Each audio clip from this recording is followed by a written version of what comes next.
Bem-vindo ao Papo Espírita, a espiritualidade na sua vida. Boa noite, bem-vindos ao Papo Espírita. Hoje nós vamos conversar sobre a mediunidade de efeitos físicos. Sabe aquelas batidas que a gente ouve, materializações? No caso da época do Kardec, as cadeiras girantes, as mesas girantes. Nós vamos falar sobre esse tema com o psiquiatra, com o nosso convidado, Dr. Alejandro Vera, que é presidente da AME Osasco, Associação Médico Espírita da cidade de Osasco, que fica no interior de São Paulo. Muito bem-vindo, doutor Alejandro, tudo bem? Tudo bem, Ana. Obrigado pelo convite, obrigado a Miriam, a Thelma, o pessoal que vai nos assistindo. Vai ser um prazer passar esse tempo para a gente poder conversar a respeito de um tema que tem se tornado cada vez menos frequente ali, a questão dos efeitos físicos, mas ainda existem, né? A gente vê por aí, fez histórias e tal. E principalmente na casa das pessoas, né? A gente sim. sempre ouve falar. Eu mesma tenho uma história que eu só fui compreender depois que eu comecei a estudar a doutrina espírita. A minha avó, ela contava que quando ela foi morar na cidade de São Simão, no interior de São Paulo, ela foi morar numa casa, ela ouvia os pratos da cozinha todos caindo e quebrando no chão. E eles chegavam lá e não tinha nada, né? Então, ela com orações e tudo, ela acho que resolveu o problema. Mas nós vamos falar sobre como isso acontece, qual a explicação da doutrina espírita para isso. E vocês têm, né, lá na AME Osasco, um curso semanal no YouTube da AME Osasco chamado Obsessão. E é super interessante, a gente está acompanhando, né, Miriam, e nós estávamos conversando até sobre esse curso. E num desses programas, vocês falam sobre efeitos físicos, vocês falam sobre poltergeist, sobre como isso acontece, né? Então, vou começar te perguntando, doutor Alejandro, quais são esses efeitos físicos que Kardec, inclusive, menciona, quais são os principais e como eles acontecem? Legal, Ana. Bom, primeiramente falando aí sobre o curso que a gente tem desenvolvido, coisa rápida, ele é dividido em 2 anos, é um curso de parceria com a Federação Espírita do Estado de São Paulo, para falar especificamente de obsessão, e esse primeiro ano, aspectos gerais, alguns conceitos mais básicos, a relação do quadro obsessivo com mediunidade, e então, quem desejar pode ali nos acompanhar pelo canal do YouTube, é só procurar a Osasco e que vai encontrar. A gente brinca que ganha bônus hora dobrado, quem acompanhar vários canais, né? Então, acho que vale a pena, né?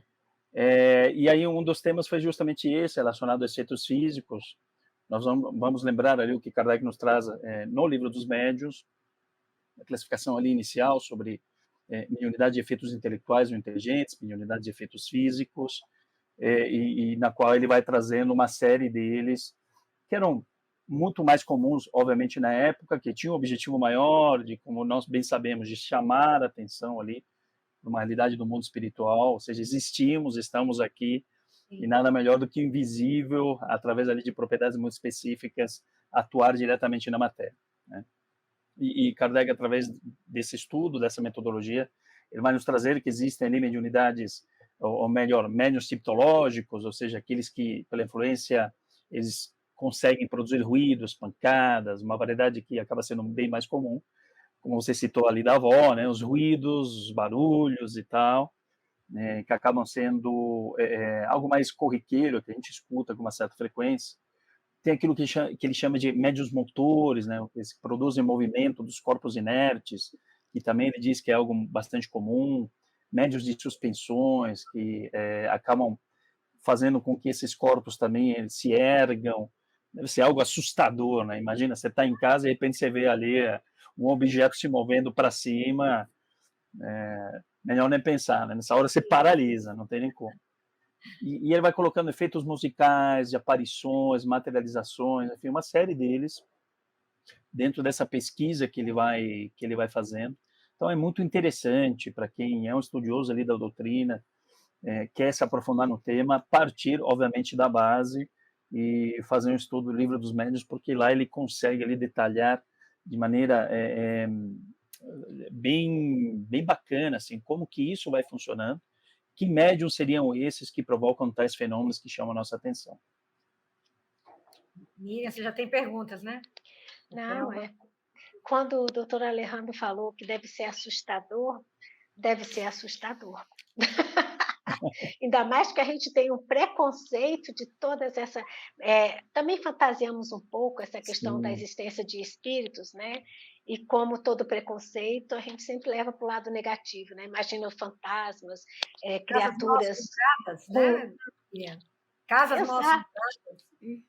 exato, existem, mas a gente também bota uma boa dose da fantasia que a gente carrega em Isso cada que é um de bom nós, né? entender, né? É, mas enquanto mediunidade, né, que nós estamos conversando, e o senhor mesmo falou, doutor Alejandro, que existem, portanto, para esses efeitos, médiums, né?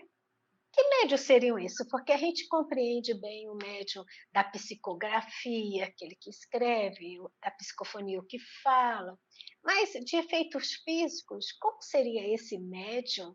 E existe algum, que particularidade teria essa mediunidade também? em essência, né, Miriam, é basicamente a mesma coisa, mas o que os difere? Forças ou a possibilidade, como nos diz André Luiz, de desarticulação das forças psíquicas, anímicas, numa potência bem maior do que um médium, por exemplo, de efeitos inteligentes ou intelectuais. Como você citou ali, a psicografia, a psicofonia. Também você tem uma liberação ali energética, fluídica, ou ectoplasmática, é um termo ali que se tornou comum entre nós espíritas, que não é nem um termo cunhado por Kardec, é um termo cunhado por Charles Richer, que é um francês, um pesquisador, que na época também, inclusive, ele criticava Kardec, por quê? Qual que é o olhar de Richer? Que esses fenômenos eram essencialmente do corpo físico, de nós, seres encarnados, obviamente que não usava esse termo encarnados, mas ele não acreditava que se deviam ali ao mundo espiritual, mas que eram forças nossas, energias nossas, que ele vai chamar de ectoplasma, que liberadas possibilitam o aparecimento desses fenômenos. Então, o médium de efeitos físicos, comparado ali ao médium de efeito inteligente, ele tem a possibilidade dessa desarticulação dessas forças numa potência bem maior do que o médium de efeitos inteligentes, possibilitando com que ocorra nos seus mais diversos graus e nos seus mais diversos tipos, né, que foi citando alguns, como Kardec coloca no livro dos médios. Então, é necessário que haja um médium que está usando o ectoplasma, né, para que aqueles efeitos físicos aconteçam. Ou seja, no caso lá da história da minha avó, ou ela ou meu avô eram médiuns de efeitos físicos, é isso? Ou um vizinho. E a gente tem ali alguns relatos na Revista Espírita, você falou de casa assombrada e tal, e Kardec vai colocando isso em vários relatos ao longo dessa coleção fantástica da Revista Espírita, dizendo que, aliás, evocando muito desses espíritos na Sociedade Espírita Parisiense, e eles se divertindo, eles utilizando, por vezes, o ectoplasma, ou esses fluidos, de pessoas próximas, dizendo que muitas vezes os moradores não tinham essa potencialidade ou essa capacidade de desarticular com mais facilidade essas forças psíquicas. Então, eles se aproveitavam dessas energias e aí eles atiravam pedras, quebravam os vidros ou faziam outros fenômenos dentro da própria residência. Só um pouquinho, como parte das pessoas que nos assistem não são espíritas, né? Será que a gente pode só dar uma pincelada, doutor Alejandro, também, sobre o que nós estamos falando, o que é ectoplasma que nós estamos comentando aqui? Ectoplasma é um fluido, o termo ali utilizado na época. Físicos espíritas dizem que talvez se Kardec estivesse encarnado hoje, esse não seria o termo utilizado, utilizaria campos de força, né? Mas na época era o termo utilizado, né? Fluido, essa energia liberada por todos nós, já que, como Kardec nos diz, todos nós somos médios nos mais diversos graus. Podemos ser médios ali de efeitos muito simples, algo muito simplório, ou efeitos ali mais intensos, como nós conhecemos, estamos falando aqui dos efeitos físicos. Mas o ectoplasma seria essa energia liberada, e o André Luiz vem nos auxiliar muito nesse entendimento de que, através da desarticulação existente nos centros de força de energia, né, os diversos pontos ali que existem no perispírito, essa facilidade dessa liberação de energia vai facilitar com que os espíritos manipulem tudo isso e consigam ali fazer os efeitos, provocar os efeitos. Interessante. Até eu queria colocar que na minha fase, que eu tive a mediunidade muito ostensiva, desde que eu me entendo por gente, né? Então, assim, principalmente na questão da pré-adolescência, eu tinha, né, via espíritos, a luz acendia, apagava, e às vezes a minha família ficava com medo, aí lia a Bíblia para mim, aí essas confusões básicas, né?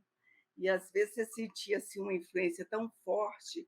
Uma vez eu fui parar até no hospital, né? Eu fui lá, o pessoal me levou, porque não sabia a dimensão dessa situação toda. Então, assim, na pessoa que vem com essa predisposição, essa mediunidade mais ostensiva, gera assim, um complicador maior, né? As pessoas geralmente não estão preparadas. Na época de Kardec, tinha essa questão do fenômeno, né? Então, tinha esse trabalho. De uns anos para cá, esse fenômeno diminuiu, mas também é intenso. Mas eu queria colocar principalmente essa questão da pré-adolescência para a adolescência, que ele vem assim como um trator em relação à pessoa, né? Então ela tem que se deparar com essa mediunidade de uma forma bem desequilibrada, né? Vamos dizer assim. Nós temos, né, Thelma, principalmente com a revelação de Alexandre, que é o mentor espiritual de André Luiz, no livro Missionários da Luz, quando ele vai falar sobre a epífise, que é a glândula pineal. Ele nos diz que a epífise, ou glândula pineal, é a chamada glândula da vida mental, e o despertar vai ocorrendo naquele período que nós chamamos de adolescência, que é um momento ali mais sensível e de maneira muito preconceituosa, por vezes nós chamamos de aborrecência, por não entender os fenômenos que ocorrem, tanto biológicos quanto psíquicos, nessa fase.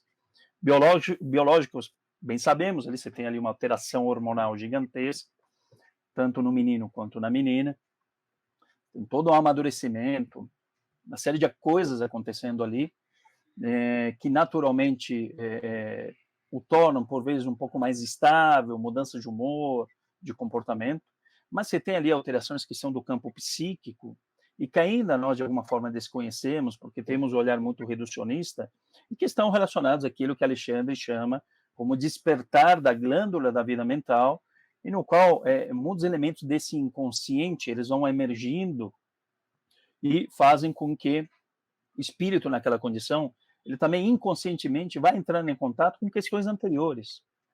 E nesse bolo todo também pode surgir alguém com uma predisposição maior aos efeitos, né, a mediunidade em si, que vai eclodindo, que se manifesta ali para despertar o ser para alguma condição específica. E são situações muitas vezes difíceis, porque, como você bem colocou, não é algo simples, obviamente, para quem a vivencia e nem para quem está ao redor, que não entende que história é essa, e acaba levando ali para o médico, para alguma consulta, para o hospital, o que seja. Então, já tive a oportunidade de atender alguns adolescentes vivenciando efeitos, inclusive físicos, da mediunidade muito intensos e deprimindo, pensando em morte, tentando suicídio, porque lembro desse rapaz, estou lembrando, à medida que eu vou falando, vou lembrando ali do caso, menino de 15, 16 anos, e com fenômenos físicos assim proeminentes, em casa as luzes piscando, as luzes queimando, ele não gostava de assistir TV, porque as mãos dos espíritos elas ficavam na tela e todo mundo via e tal, então gerava um medo enorme, e ele via os espíritos, também tinha essa faculdade, e via em todo que é canto, todo lugar, ele deprime, e aí você precisa ali acompanhar da parte médica e encaminhar para um tratamento espiritual, para um suporte na casa espírita, e hoje muito mais tranquilo, mais leve, mais suave, conseguindo lidar melhor com essa propriedade, né, com essa faculdade tão intensa, no caso desse menino. né? Mas são épocas bem delicadas, a gente precisa ficar bem atento. A minha pergunta é o seguinte: já que a mediunidade, a gente sabe, na casa espírita, né, que ela tem um objetivo nobre, que ela tem um objetivo de auxílio, de despertamento daquela pessoa, e ela tem que fazer alguma atividade, se ela não for trabalhar, mas ela tem que se evangelizar, porque ela tem que compreender o que está acontecendo com ela já veio com essa faculdade aflorada, mais do que outras pessoas, então esse intercâmbio na vida dela vai existir, de alguma forma, a não ser que a espiritualidade feche aquele campo, né? Aquele canal para ela. Então, nesse caso dos efeitos físicos, por que essa mediunidade, como é que ela é descontrolada? Ela tem algum objetivo? Por que ela aparece dessa forma? Já que isso era uma coisa, como a gente disse no início, da época de Kardec, para chamar a atenção. Olha, a espiritualidade existe, olha aqui como é que vocês estão vendo essas mesas girando, essas mesas respondendo perguntas. E agora, hoje em dia, qual é o objetivo de pessoas que têm essa faculdade?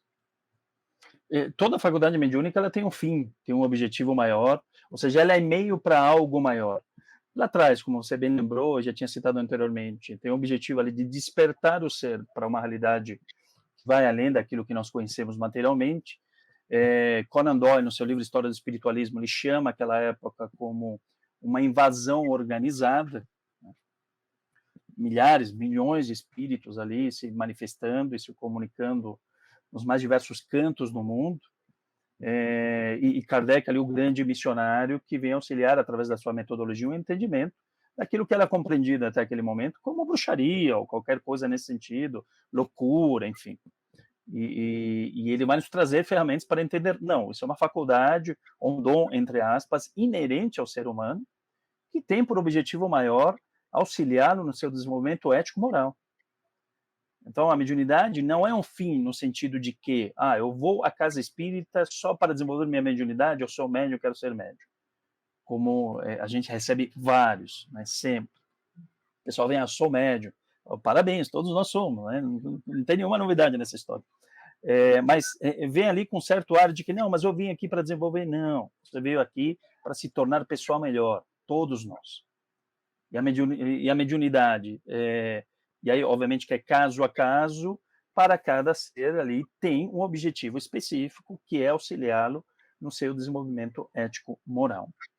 Seja ela uma mediunidade de efeitos inteligentes, seja ela de efeitos físicos, e aí cada ser ali com suas questões, inclusive de planejamento reencarnatório, por vezes de existências anteriores, porque nós temos ali médiuns fabulosos de efeitos físicos, né? Mirabelle, enfim, Peixotinho, tantos outros ali desconhecidos, mas que nos trouxeram fenômenos, e também mediunidade de cura, que envolve ali mediunidade de efeitos físicos fenomenais, que também trouxeram muito sofrimento para esses seres, porque não é algo simples. Então, ali, a mediunidade como meio para auxiliá-lo nisso que nós estamos conversando. Então, mesmo que hoje nós tenhamos menos, pelo menos daquilo que nós sabemos, né, efeitos físicos, comparado ali ao século XIX, que tinha uma função muito específica, eles ainda existem. Acabei de citar ali um caso de um menino que não atendia há muito tempo, e era muito ostensivo, entre outros.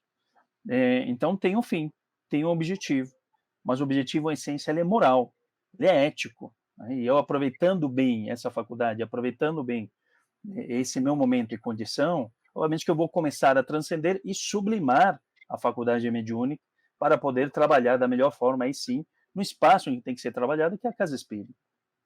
E só um pouquinho, Miriam, se você falar, essa visão é bem diferente, por exemplo, dos católicos que têm o exorcismo, por exemplo.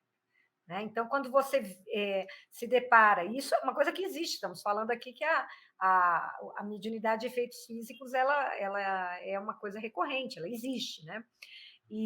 Mas na visão, um padre tem que ir lá e exorcizar, né? Tirar aquele espírito que está ali atrapalhando a vida daquela pessoa. Né? A nossa visão é totalmente diferente. Né? Sim, o exorcismo seria ali uma espécie de desobsessão que nós fazemos ali na casa espírita e tal, né? Mas o médium, né, ele tem algo a ver com aquilo, né? Sim, Sim, sim.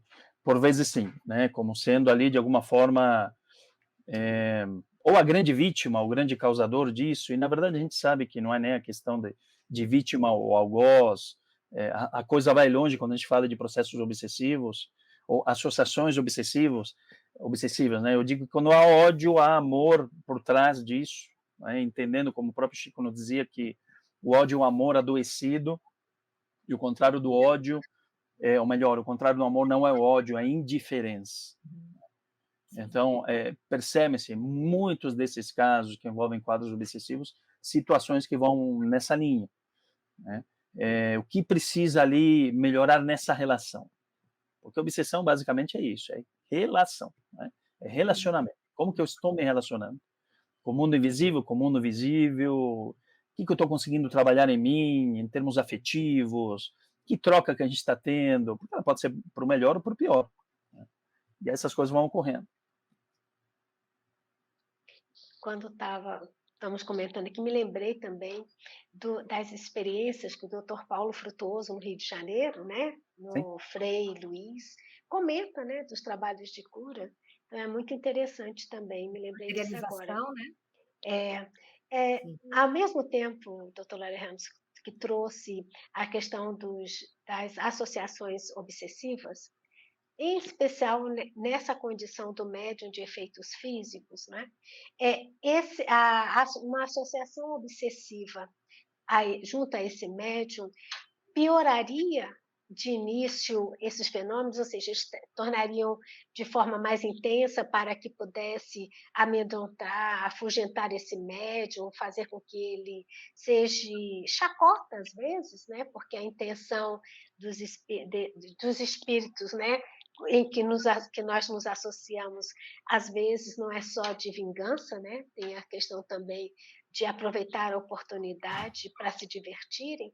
Como é que eu poderia estar colocando aqui para aqueles que nos ouvem a associação obsessiva junto a esses fenômenos de efeito físico? A gente vai lembrar, né, Miriam, aquela classificação clássica de Kardec, obsessão simples, fascinação, subjugação. Posteriormente, ali, Kardec ele vai também discutindo a questão da subjugação como possessão na Gênese. Antes ele não concordava, depois ele, né, traz que, opa, Doutor peraí, talvez... Alejandro, Oi. eu gostaria que, se pudesse, trouxesse, porque eu sou fã do seu curso de obsessão. Estou colocando em público aqui. Oh, Mas, obrigado, querido. como você está nos trazendo, será que poderia se pincelar obsessão simples, subjugação, né? Para que as pessoas também se interagissem do que nós estamos Tá joia, comentando? tá ótimo. A obsessão simples é todo dia, né, Miriam? Né, o nome já diz, né? A gente pensa e, de alguma forma, a gente já está se influenciando. E isso acontece muito dentro de casa. A gente está se influenciando o tempo todo. Alguém entra, você fica bravo ali com a esposa, com o marido, com o filho. Quer dizer, nossa comunicação é via pensamento. E a depender da intensidade com que isso vai ocorrendo, essa influência, ela pode criar ali laços, associações mais adoecidas, que nos levam, sim, a desenvolver aquilo que Kardec vai denominar de obsessão simples, como sendo algo muito mais comum. A questão da fascinação e subjugação, o buraco é mais embaixo, né? E é claro que nós vamos lembrar que, na época de Kardec, muito daquilo que ele vai desenvolvendo, do que ele vai estudando, se relaciona e é muito voltado para os médiuns. Então, é um pouco diferente daquilo que André Luiz vai nos colocando, obviamente já fundamentado, baseado em toda a obra de Kardec, em que, por exemplo, nos traz, nos domínios da mediunidade, muito do dia a dia, ou em toda a sua coleção, muito do dia a dia. Então, a fascinação, o Kardec vai nos descrevendo, muito relacionada ali aos aspectos mediúnicos em si, daquele que quer desenvolver essa faculdade, e aí, seja ela intelectual, ou seja ela ali no campo da mediunidade de efeitos físicos, mas o fascinado de alguém que está ali trazendo uma psicografia, ele tem certeza que é Jesus e tal, né? Ele entra, o próprio termo ele é bem explicativo, né? Ele se fascina, entra ali num quadro obsessivo, tem muitas dificuldades também de receber críticas, de receber ali apontamentos, alguém que ali acaba sendo abraçado, né, por essa associação com esse espírito ele crê veementemente que o espírito que ele dá comunicação sempre são de Cristo para cima, né? Pensando ali naquilo que Kardec vai desenvolvendo. E subjugação, nós temos ali a subjugação moral e física também. Situações que ainda ocorrem, embora mais raras, mas já tive a oportunidade, como psiquiatra, de vivenciar situações que são de livro, ali, de revista espírita, quase obsessivos de subjugação muito graves. Moral na qual, às vezes, te leva ao ridículo. Então, algumas situações. Por exemplo, quadros de transtorno obsessivo compulsivo. Só entender que não é regra, né? Para quem vai nos escutando, que às vezes se faz a associação. O termo obsessivo tem a ver com obsessão espiritual? Não, é outra coisa, né? Os termos coincidem, mas não é isso. Mas você tem ideias ali intrusivas que te fazem, por exemplo, você checar 10 vezes se a porta da cozinha está fechada, ou do quarto, ou o que for. Também pode haver ali um quadro de subjugação moral, não necessariamente, então não podemos ali entender que todo toque, transtorno obsessivo compulsivo, está relacionado no quadro de subjugação, mas te leva, te constrange ao tempo todo, através de ideias intrusivas e também compulsões, você se mantém nesse ciclo vicioso. Então eu vou checar 10 vezes, e mais 10 vezes eu tenho que ficar lavando a mão, por exemplo, 100, eu tenho que contar até 1000, né? A questão da subjugação ali é física, literalmente ali, o espírito ele te toma, e ele se aproveita também da tua organização física, levando, ou seja, o teu corpo, levando a situações muito difíceis, muito duras. Então, lembro ali de uma situação na qual eu vivenciei, que eu vi que uma moça, um quadro de transtorno ali psiquiátrico grave, ela não conseguia se mover de maneira nenhuma, e nitidamente se percebia ali pelo ambiente, pela vibração, pela energia, né, pelo espanto de quem estava ao redor e vivenciou isso ali num hospital geral, numa clínica psiquiátrica que nunca tinha visto, e o espírito ali se aproveitando, subjugando as suas energias físicas, mas também psíquicas, emocionais, fazendo com que ela se constrangesse ao ponto de não ter domínio sobre o seu próprio corpo. Então, são situações muito difíceis mesmo, críticas. E aí, o obsessor ele vai se aproveitar, se aquele ser tiver ali uma faculdade mais aprimorada, por exemplo, do ponto de vista intelectual, ele vai aproveitar disso.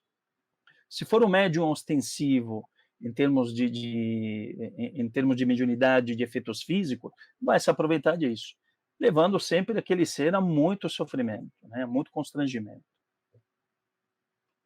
Interessante, eu estava lembrando até essa questão da educação mediúnica, da pessoa que, de repente, ela pode entrar num processo de chamar, evocar um espírito, né, e se complicar.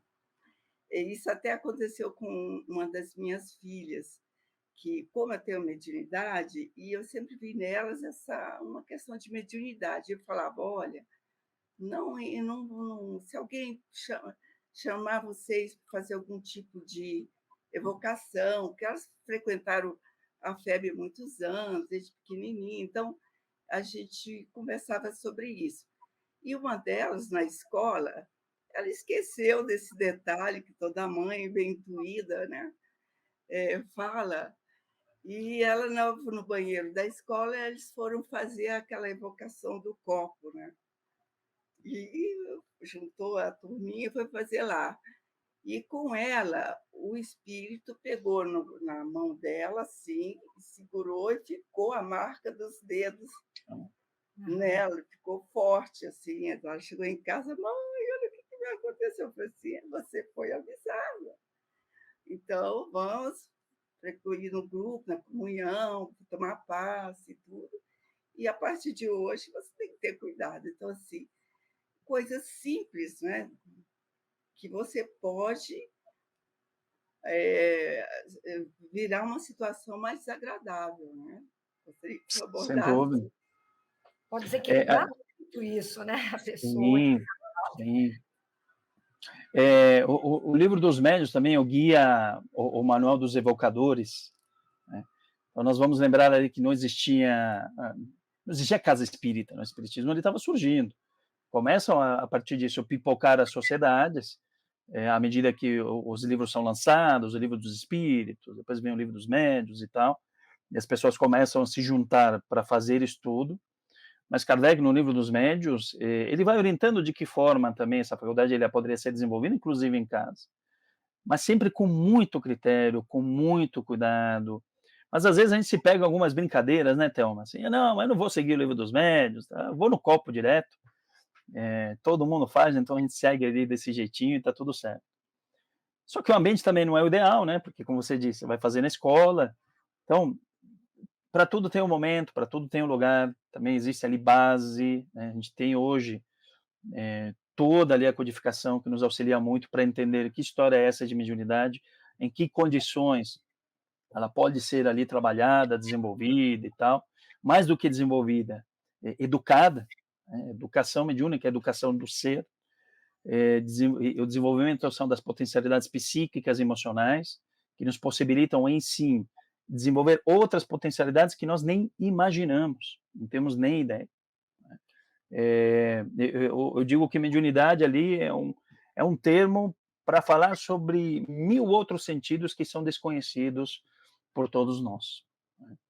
Então, a gente ainda vai se surpreender bastante com isso. E vocês no curso, nesse programa em específico que a gente tomou como exemplo, vocês falam do espírito galhofeiro, que Kardec fala também, né? E que vocês citam o filme Poltergeist, que ficou muito famoso e aterrorizante, né? E vocês contam quem é esse espírito, por que ele aparece, como é que ele, né? Qual é o objetivo dele dentro daquela casa, né? De assustar e tudo. E aí vem para um outro tema que eu quero abordar, quero lhe perguntar. E quando a pessoa está vendo isso acontecer dentro da casa dela, o que ela deve fazer? Né? Porque as pessoas acham que todos os espíritos ou são bons ou são maus, ou são anjos ou são demônios, né? Mas a gente tem esse espírito poltergeist, que seria um espírito galhofeiro. Qual o objetivo dele? A gente deve ter medo? O que a gente deve fazer? Sim, que o poltergeist é um termo bonito, chique em alemão, que significa espírito galhofeiro, né?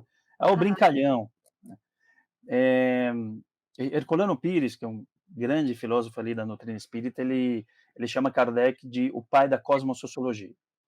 Ou seja, o pai daquele que faz com que nós entendamos, em termos sociológicos, o que é o cosmos, o que é o mundo invisível. A gente vai lembrar que a sociologia ela surge como ciência no final do século XIX, com um francês chamado Émile Durkheim, através de um livro chamado O Suicídio. Kardec é anterior a isso, mas ele já nos traz, fundamentado na ciência, um estudo do mundo invisível, como um sociólogo, mas, como chama Herculano, cosmosociólogo. Sim. Por que isso é interessante? Porque aí a gente começa ali de entender, né, Ana, que existem anjos ou demônios. Não, existe uma população, como existe aqui de encarnados, existem todos os tipos de seres, eles podem ser maus, podem ser bons, podem ser brincalhões, galhofeiros, sarristas. Então, no geral, o espírito, se ele percebe ali que alguém tem essa propriedade de uma faculdade de efeitos físicos, ele faz a festa. E se o médium ele for mais medroso, faz mais a festa ainda. Aí vai brincar mesmo, vai se divertir.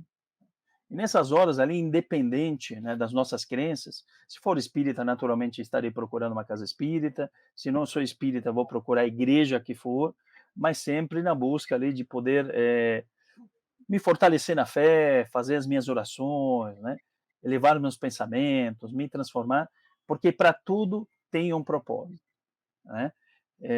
Deus não dá ponto sem nó. Então, se Ele permite com que essas coisas aconteçam na nossa casa, alguma lição eu tenho que tirar. O que será que está acontecendo aqui dentro que possibilitou a entrada de um brincalhão e fazer o que tem feito aqui dentro? Será que eu também não sou muito brincalhão? Estou abrindo a porta ali para quem se afinou comigo, porque também gosta da brincadeira e tal, e está na hora de dar um passinho atrás, rever alguns comportamentos, né?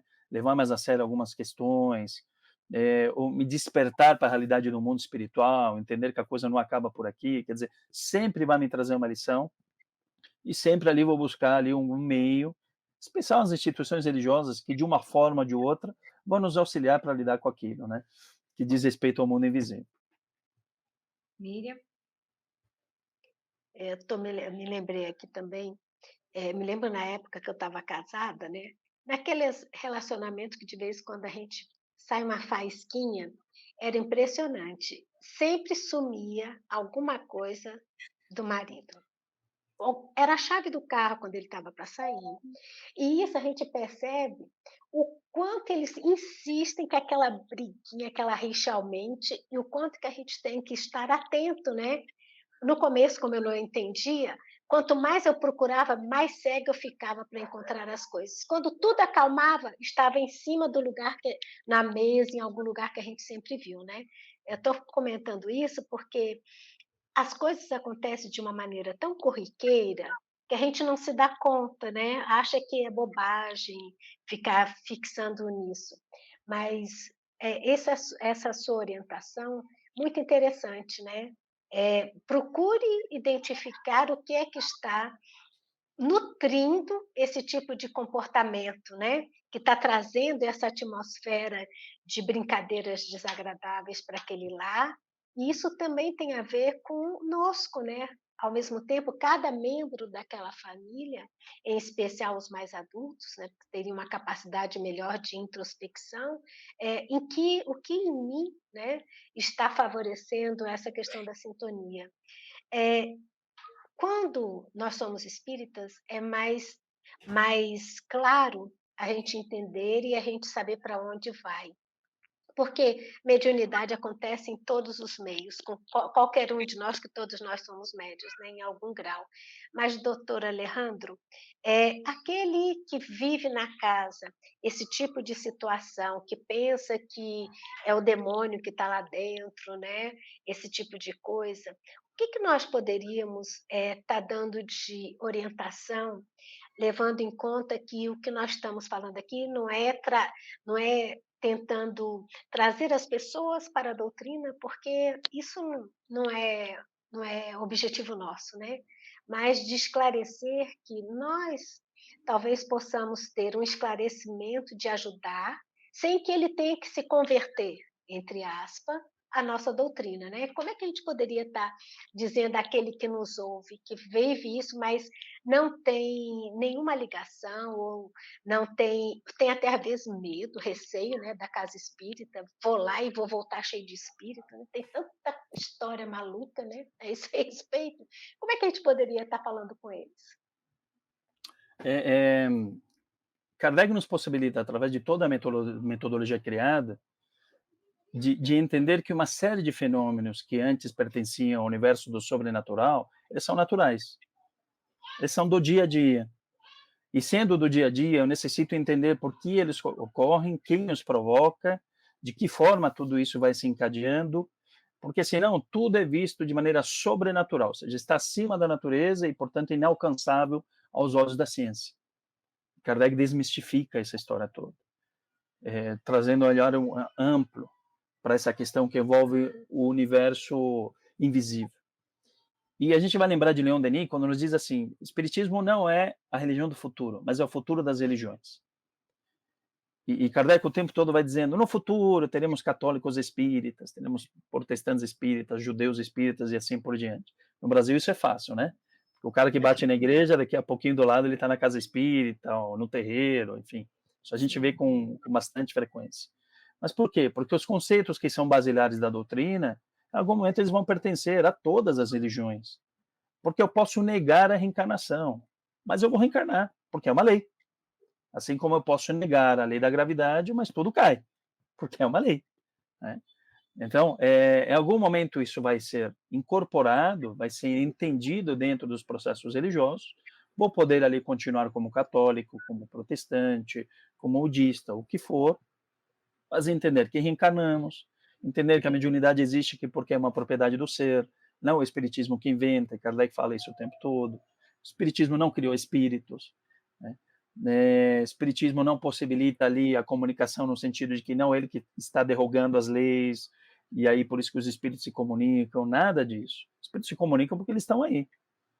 E eles se comunicam também através da faculdade de cada um de nós, mínima que seja, eles vão aproveitar aquilo, opa, peraí, a Miriam me identificou, ela me percebeu, ô Miriam, eu vou chamar, né?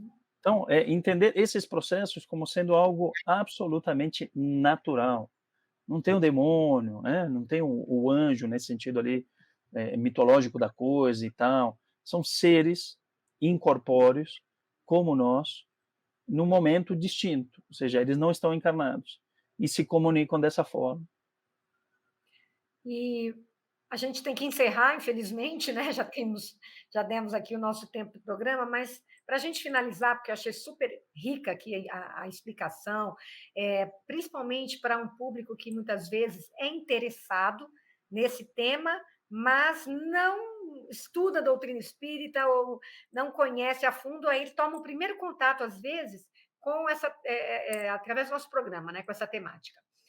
A pessoa que é espírita ou tem algum conhecimento ou alguma abertura, e ela vê isso acontecer na casa dela, efeitos físicos, ela vai procurar uma casa espírita.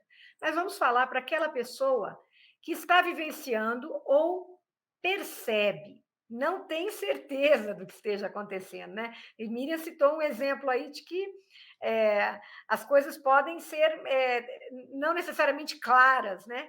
Mas está acontecendo alguma coisa.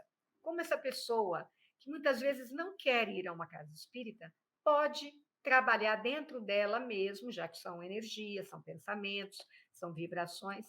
Como ela pode trabalhar para que isso não perturbe a harmonia dela e do lar dela? Fortalecendo os laços dentro de casa de espiritualidade, fortalecendo a sua fé, fortalecendo a possibilidade de estar em família, através das orações, que nós chamamos de evangelho no lar, mas que cada um possa, à sua maneira, fazer as suas preces, para buscar um entendimento e a inspiração do alto também, para entender por que esses fenômenos estão ocorrendo. Que lição eu vou extrair dessa história toda? Né? Para trazer o esclarecimento e surgir ali a luz do entendimento, né? Porque de fato assustaria qualquer um de nós, mesmo ali conhecendo que pode ser um efeito físico, porque você não sabe quem está movendo aquilo, né? A gente sabe quem convive dentro de casa. E se alguma coisa está sendo movida, fala, pô, tem mais alguém aqui que eu não convidei, pelo menos conscientemente não convidei. Então, assusta, né? Obviamente que assusta, mas buscar fortalecer os laços de espiritualidade, porque aí a coisa vai acalmando, né? Nós somos prontamente atendidos para que tudo isso alivie e todos possamos ser auxiliados da melhor maneira possível.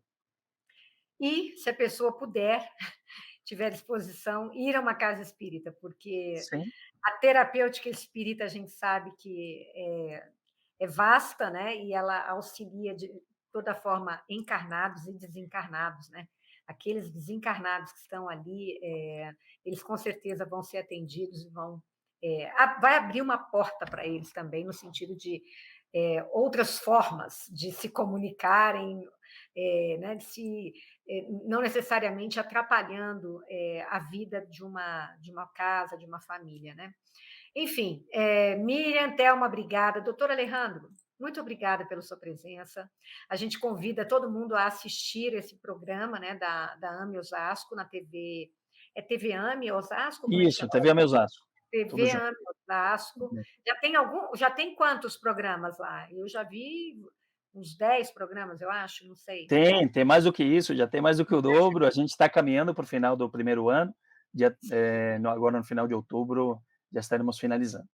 Tá bom de maratonar, né? Para a gente Tá bom, entender. bota ali na playlist e vai assistindo. Tá ótimo. Obrigada pela sua presença e vocês todos, se vocês gostaram desse tema, compartilhem, mandem para quem tem interesse em conhecer mais. Também não deixem de seguir o nosso canal, lá TV Comunhão, acompanhar nossa playlist, deixar seu like e seu comentário. Muito importante. A gente vai ao ar às quintas, às 19 horas. Um grande abraço, muito obrigada e até a próxima semana.